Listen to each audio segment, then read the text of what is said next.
निबंध क्या है यहाँ?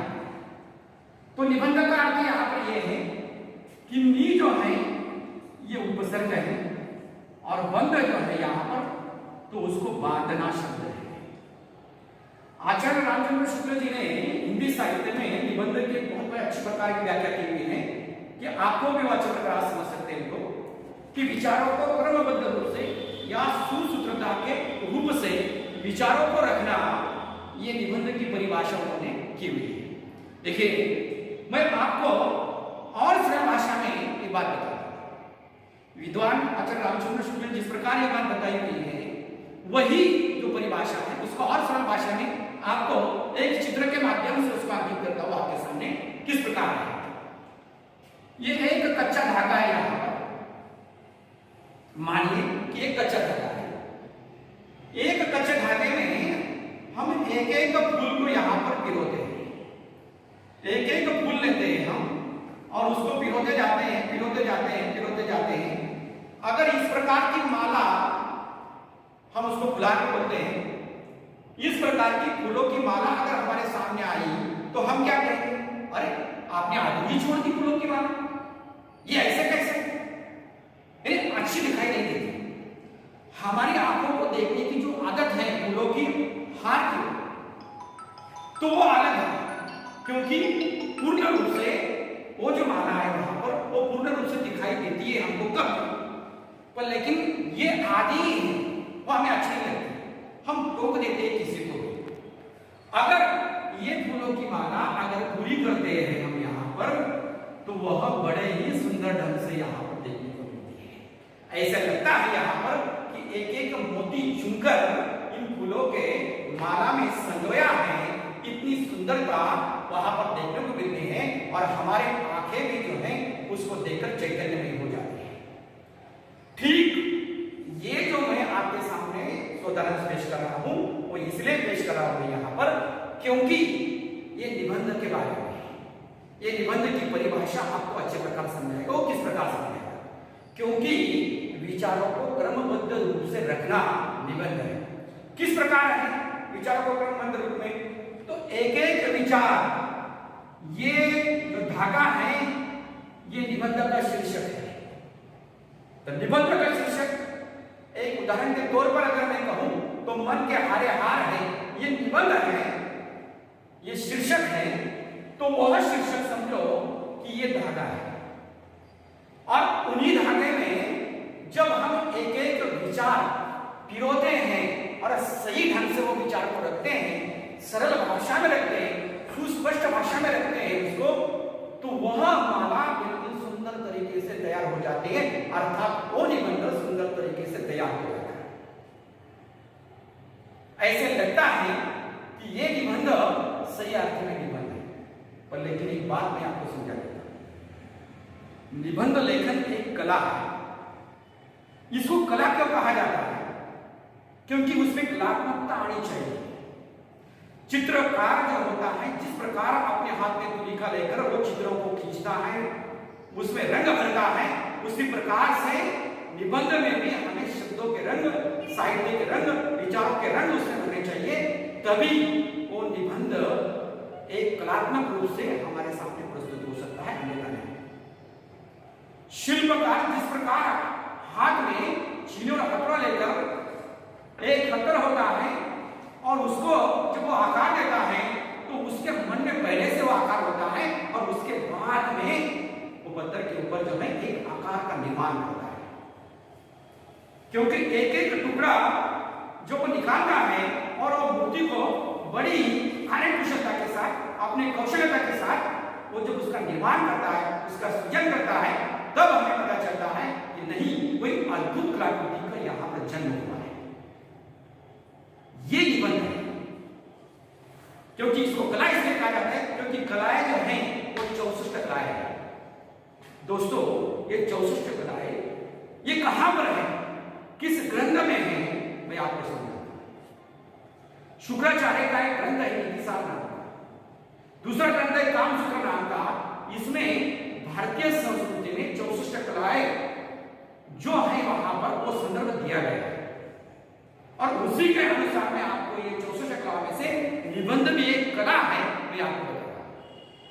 वह निबंधों को किस प्रकार लिखे, मैंने तो बताया आपको कि निबंध क्या होता है, उपसर्ग है और बंध बांधना है, विचारों को बांधना निबंध है। मैं सरल भाषा में, सुस्पष्ट भाषा में परिभाषा आपको समझा देगा। तो बात यह है यहां पर कि वो कैसे लिखे, ये भी महत्वपूर्ण है। देखो हम रोज दैनिक पत्र पढ़ते हैं, दैनिक पत्र अर्थात वर्तमान पत्र अखबार जिसको हम बोलते हैं, लोकमत, सकाल है, देशदूत है, दिव्य मराठी है, और उसके बाद में जो है नवभारत टाइम्स है। इस प्रकार के वृत्तपत्र बहुत सारे हम पढ़ते हैं, उसमें बहुत सारे लेख आते हैं, निबंध नहीं आते। लेख और निबंध में फर्क होता है, उसमें तुलना होती है कि निबंध जो होता है वो लेख की तरह नहीं लिखा जाता। एक विषय दिया गया और सीधे ढंग से उसको लिखा गया, ऐसा लेख होता है। निबंध उस प्रकार का नहीं होता। निबंध किस प्रकार का होता है, जिस प्रकार गंगा का जल हिमालय से लेकर नीचे धरती पर आ रहा है, यहाँ पर आ रहा है, और उसकी विस्तृतता जब हम देखते हैं तो ऐसी विचारों की विस्तृतता अगर हम निबंध में लिखते हैं तो निबंध बिल्कुल सटीक ढंग से तैयार होता है और परीक्षण के लिए तैयार होता है। तो निबंध लिखिए कैसे, तो निबंध के 3 मुद्दे जो है यहाँ पर, 3 भाग जो है बहुत महत्वपूर्ण है। पहला मुद्दा यहाँ पर एक है कि उसमें प्रस्तावना, प्रस्तावना को दूसरे शब्द में यहाँ पर प्राकथन भी कहा जाता है। तीसरा भाग है यहाँ पर, दूसरा भाग है यहाँ पर विषय विवेचन। विषय विवेचन को ही यहाँ पर विषय प्रतिपादन भी कहते हैं, ये भी आप ध्यान में रखिए। और तीसरा भाग है यहाँ पर समापन, उसको ही यहाँ पर समारोह बोलते हैं, एंड बोलते हैं अंग्रेजी में। मैं सरल बातें आपको समझाता हूं और आपको अच्छे प्रकार की बातें भी समझ में आ जाएगी।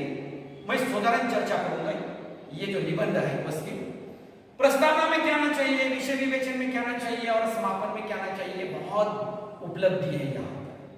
अगर ये बात आप समझ जाते हैं तो कोई भी टेढ़ा सवाल आपके सामने आएगा और कोई भी जटिल समस्या आपके सामने आएगी तो मुझे ऐसा लगता नहीं है कि उस समस्या से आप रूबरू हो सकेंगे, आप बिल्कुल उसमें से निकल जाओगे सही सलामत। अगर ये 3 बातें आप अच्छी प्रकार समझते हैं तो, अन्यथा नहीं। प्रस्तावना क्या होती है, ये बहुत महत्वपूर्ण बात है। प्रस्तावना में जो विषय का शीर्षक हमें दिया गया है, उस विषय के शीर्षक के संबंध में महत्वपूर्ण जो जानकारी है, इंपॉर्टेंस पार्ट जिसको हम बोलते हैं, वो अगर महत्वपूर्ण बातें इसके प्रस्तावना में अगर आती है तो प्रस्तावना सही ढंग से होती है। दूसरी बात है यहाँ पर विषय विवेचन। विषय विवेचन में क्या आना चाहिए कि जो वहां पर विषय दिया गया है उसके ही बारे में लिखिए, अन्य बातों के बारे में मत लिखिए।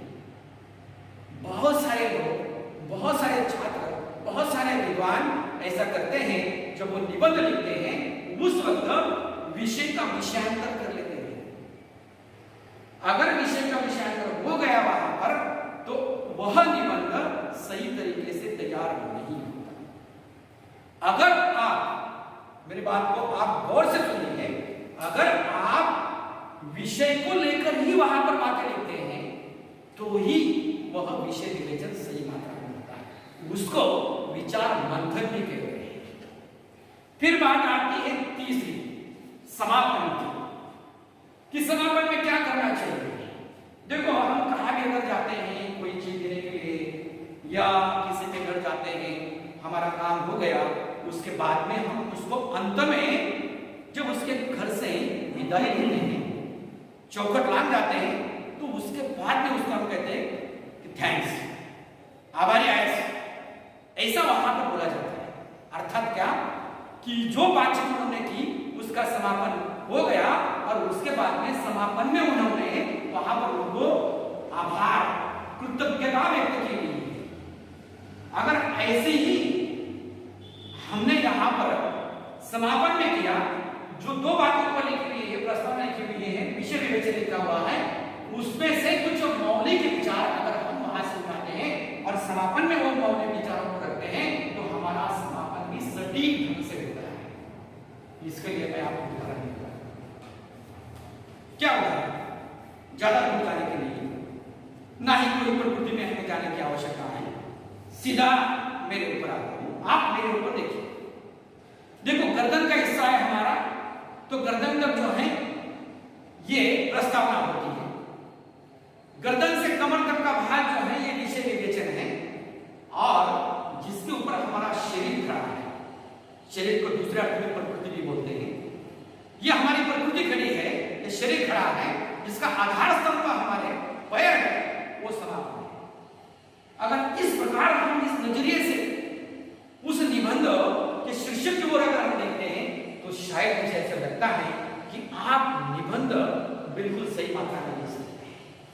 देखो दोस्तों, स्पर्धा परीक्षा में निबंध लिखना है, और खासकर यूपीएससी एग्जाम जो है उसमें निबंध का जिक्र आता है। वो किसी भी लेटेस्ट यानी आधुनिक जो नया है, कल बाजार में आया हुआ विषय है, उसको ले लेते हैं और उसके ऊपर वो कहते हैं कि ये विषय है, ये विषय को अपने शब्दों में व्यक्त कीजिए या निबंध लिखिए। अगर ऐसा विषय आपको आता है तो आपको अगर ये तीनों बातें समझ में आ गई, तो मुझे ऐसा लगता नहीं है कि आप नहीं लिख सकते। बिल्कुल आपका उत्साह, आपके उमंग और आपका हौसला इन तीन बातों से बिल्कुल भर सकता है और बुलंद हो सकता है। मैं दावे के साथ कहता हूं। ये मैंने कमर तक की बात बताई, उसके बाद जो पैर हैं ये समापन है। मैंने प्रस्तावना को यहां पर प्रतीक के रूप में जो है सिर लिया हुआ है। सिर में क्या होती है, सब आम लोग क्या बोलते हैं कि बुद्धि होती है, और बौद्धिक विचार हमें उस निबंध में पिरोते हैं। फिर दूसरा जो भाग है यहां पर विषय विवेचन का, बहुत सारे पार्ट जो है हमारे शरीर के, बहुत सारे हिस्से जो है शरीर के विषय विवेचन में आते हैं। पर यहां पर एक बात महत्वपूर्ण है कि इसी भाग में हमारा दिल भी आता है, हमारा हृदय भी आता है, जिसको हम हार्ट बोलते हैं, हमारा मन भी आता है, और मराठी भाषा में उसको चित्त भी बोलते हैं। बहुत बार हम ऐसा बता देते हैं कि तुझे चित्त ठिकाना होना है, अर्थात आपका मन उस जगह पर नहीं है। ये बात इसमें से साफ साफ हमें समझ में आती है। बात यह है यहां पर कि हमारा हृदय बहुत महत्वपूर्ण है। यह शरीर के लिए हृदय का जो कार्य है वही निबंध में विषय विवेचन के लिए होना चाहिए। ये मैं आपको ये बात समझाना चाहता हूं कि जिस प्रकार हृदय की गति बंद हो गई, बस आप तुरंत एक क्षण में जो है वहां पर मृत्यु की दशा में चले गए। फिर ये सोचिए आप कि विषय विवेचन कितना महत्वपूर्ण है। फिर बात आती है समापन की, यहां कि जिसके ऊपर एक हमारा निबंध खड़ा हो रहा है, बौद्धिक विचारधारा इसमें हमें रख दी, मन की बात भी उसने हमें रख दी, हृदय की बात भी उसने हमें रख दी। फिर बात आती है समापन की, जिसके नींव के ऊपर, जिसके बलबूते के ऊपर अगर हमारा निबंध खड़ा है, उन विचारों के ऊपर निबंध खड़ा है, तो हमें हमारे पैर, हमारे विचार कितने मजबूत करने होंगे ये आप सोचिए। अगर इसी प्रकार के विचारधाराएं समापन में आती है आपकी, तो ये तीनों बातें, ये तीनों ही भाग अगर आप निबंध में पूरा करते हैं, तो आप जिस कोई भी शीर्षक यानी हवाई जहाज से लेकर चींटी तक निबंध का कोई भी विषय अगर आपको मिला, तो आप निश्चित तौर पर लिख सकते हैं ये निबंध है। फिर बात आती है निबंध के, मैंने ये तीन बातें जो आपको समझाई। फिर उसके बाद में जो है निबंध प्रकार जो मैं आपको समझाता हूं, तो निबंध के प्रकार जो है, निबंध के प्रकार किस प्रकार के मैं आपको बता रहा हूं। हम आते हैं निबंध के प्रकार को।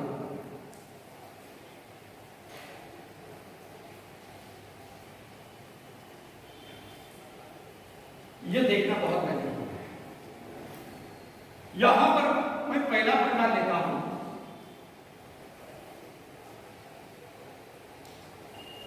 चिंतनात्मक निबंध।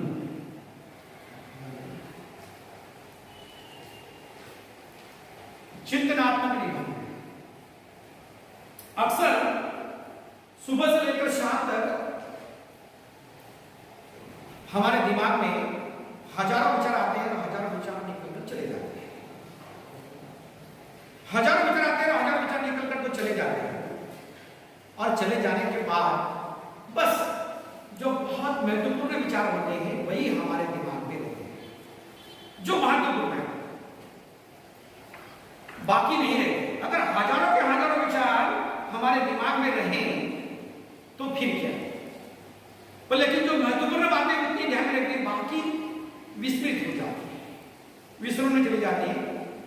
तो बात यहां पर यह है कि चिंतनात्मक निबंध बहुत महत्वपूर्ण होता है, और खासकर स्पर्धा परीक्षा जितनी भी होती है उनमें चिंतनात्मक निबंध ही पूछे जाते हैं। भले 10वीं कक्षा तक अन्य निबंध के प्रकार पूछे जाते हैं, उसमें भी एक चिंतनात्मक निबंध पूछा जाता है, लेकिन उसका शीर्षक सरल होता है। आप इन बातों को सुनिए। फिर जिस प्रकार आप उच्च शिक्षा लेते हैं, और उच्च शिक्षा लेते लेते जब आप उन निबंधों को रूबरू होते हैं, तब आपको समझ में आते हैं कि चिंतनात्मक निबंध में क्या लिखना है, क्या पढ़ना है, कौन सी किताबों को पढ़ना है, कौन से पत्र पत्रिकाओं को पढ़ना है, यह आपको अपने आप समझ में आता है। वो भले चिंतनात्मक निबंधों में ऐसे कौन से निबंध पूछे जाते हैं, तो उसमें ऐसे निबंध पूछे जाते हैं जनसंख्या विस्फोट। ये नया विषय नहीं है, हालांकि ये पुराना विषय है, पर लेकिन भारत की आबादी बढ़ रही है। हम देख रहे हैं विश्व के नक्शे के ऊपर जो है कि किस प्रकार की आबादी हमारी बढ़ चुकी है, और जब हम चिंतन करते हैं उस विषय के ऊपर, तो जनसंख्या के बारे में जो संख्याएं हैं, जो आंकड़े हैं, वो भी हमें सही तरीके से मालूम होनी चाहिए। अर्थात क्या, तो चिंतनात्मक निबंध लेखन करने से पहले हमें ये बातें जान लेनी होगी कि जो विषय में लिख रहा हूं वो सही तरीके से लिखना होगा, क्योंकि उसके ऊपर विचारों का मंथन कर चिंतन करना पड़ेगा। फिर दूसरी बात यहां पर आती है, दूसरे निबंध का प्रकार है कि कल्पनात्मक निबंध। ये बहुत सरल निबंध है और इसको कोई भी लिख सकता है। इस निबंध को कोई भी लिख सकता है, सिर्फ कल्पना करनी है। देखो, हम इस क्लास में बैठे हुए हैं और थोड़ी देर के लिए, एक क्षण के लिए हम कल्पना करें कि हम बस अड्डे पर खड़े, हम थोड़ी देर के लिए ये कल्पना कर ले कि हम किसी दूसरे शहर में, कि जैसे कि पुणे शहर में है, बस चले गए वहां। खाली क्या करना है, कल्पना करना है। जो भी विषय कल्पनात्मक निबंध में दिया जाता है उसमें सिर्फ कल्पना करनी है। वह कल्पनात्मक निबंध में कौन से वहां पर विषय आते हैं, तो विषय बहुत सारे हैं। मैं आपको एक उदाहरण के तौर पर समझाऊंगा। कुछ दिनों पहले एक फिल्म निकली थी अनिल कपूर की, उसका नाम नायक है। मेरे ख्याल से आपने देखी होगी, देखी नहीं होगी तो मैं संक्षिप्त रूप से आपको समझा दूंगा। नायक फिल्म आई हुई थी, और उस नायक फिल्म में नायक ही अनिल कपूर एक दिन का मुख्यमंत्री बना था। बहस भी खलनायक अमरीश पुरी, और इसमें एक तो पत्रकार होता है, मुलाकात लेने के लिए वहां जाता है, और उनके जो है वहां पर वाद विवाद होता है, संघर्ष होता है, और अमरीश पुरी के मुंह से एक वाक्य निकल जाता है वहां पर कि देखो, एक दिन के लिए मुख्यमंत्री हो सकता क्या, तो विचार में पड़ जाता है और वहां बोल देता है। नायक नायक हो जाता है और एक दिन का मुख्यमंत्री बन जाता है। दोस्तों, ठीक इसी प्रकार के कल्पनात्मक निबंध में भी यहां पर निबंध पूछे जाते हैं। अगर आप मुख्यमंत्री होते, अगर आप मुख्यमंत्री होते, जिसने नायक फिल्म देखी तो वो बहुत अच्छे प्रकार से लिख सकता है, मेरे ख्याल से लिख सकता है। जिन्होंने मुख्यमंत्री को कार्य को समझा वो भी लिख सकता है। बस सिर्फ उसमें सिर्फ खाली कल्पना करनी है। वो निबंध सही मात्रा में कितना सही हो सकता है हम करेंगे से। फिर अगला निबंध आता है यहां पर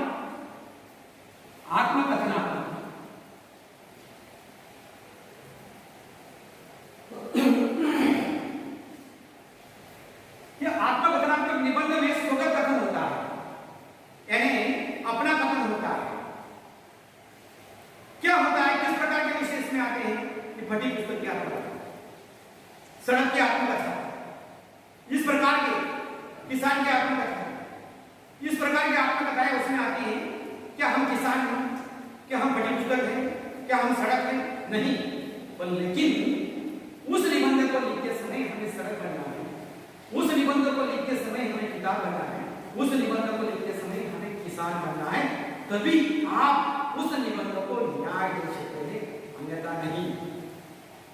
क्योंकि उसमें स्वगत कथन होता है, वो किसान का स्वगत कथन उसमें आएगा, वो किताब का स्वगत कथन उसमें आएगा, क्योंकि वो किताब अलमारी में पड़ा हुआ है, धूल में पड़ा हुआ है, उसको निकाल कर कोई नहीं ला रहा है, उसको कोई नहीं पढ़ रहा है, तो उसका घुटन, उसका संतृष्ट जीवन वो बयां कर रहा है और वही हमें बाहर मिलता है। इस प्रकार के जो है निबंधों के प्रकार यहां पर है और हम निबंध को लिख सकते हैं।